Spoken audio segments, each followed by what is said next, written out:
Hi, my name is Nathan Barber. A little bit about me is that I work full-time at Herman Miller. Herman Miller is a large furniture manufacturing company, and I am a material handler for them.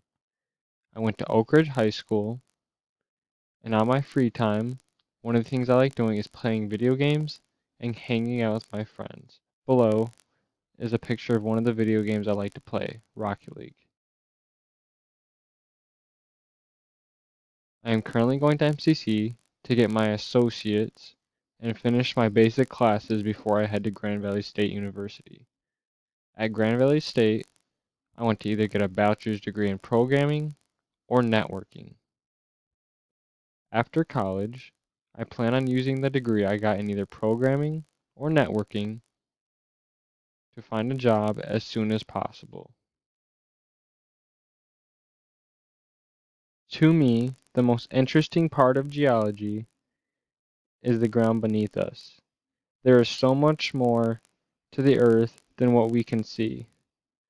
I feel that this diagram to the right shows a perfect example of the Earth's layers and how thick they are.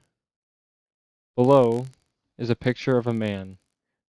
To me, this screams geologist because of the way he's looking at the rock and the tool he is using.